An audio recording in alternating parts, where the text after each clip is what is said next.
car. It's not the same, but it sounds like a backfiring car. It goes bang, bang, bang. And the airplane would shudder real hard. We don't hear any of that in the audio. We didn't get any eyewitness from the ground. I mean, people far away would hear that bang, bang, bang. And if it was happening in both engines at the same time, you would really hear it. You might see flames coming out the back of the engines. And it's not necessarily that the engines would fail altogether. They would keep producing some thrust. All right, but that's a possibility. So that's the air side of things. Now, there are three things that could cause fuel starvation to an engine. Right? And as the same way we defined the airplane stop flying as the wings stop producing lift, power loss could be one of the things that cause that. The engines could fail for airflow interruption or fuel interruption. The fuel stopped, or the fuel was starved to the engine. There are three ways that could happen. I'm going to mention the first one, and we're going to put this first one in the dustbin of history and never bring it up again.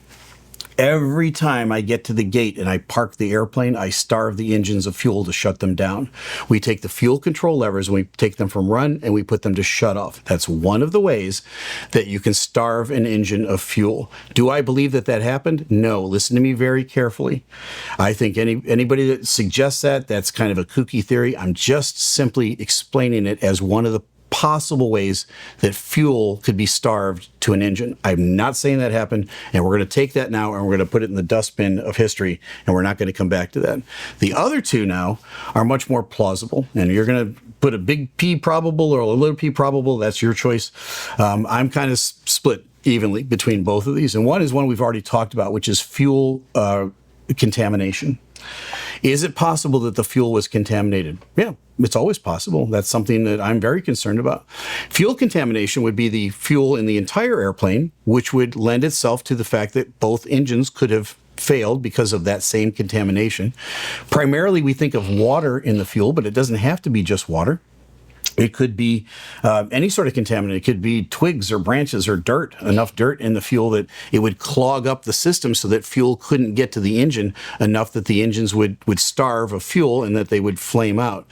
Now, here's the evidence against that, all right? And let me explain how you would detect fuel contamination and the preventative measures that are put in place. All major airports, large airports where they would fly a 787, the fuel is delivered in pipes under the runway or under the surface, the ramp. And it's delivered and it's already monitored at the source. It's delivered underneath.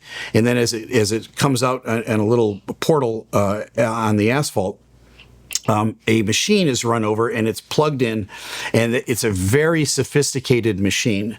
It's not just the old fuel truck that comes over and the guy takes a hose out and he just starts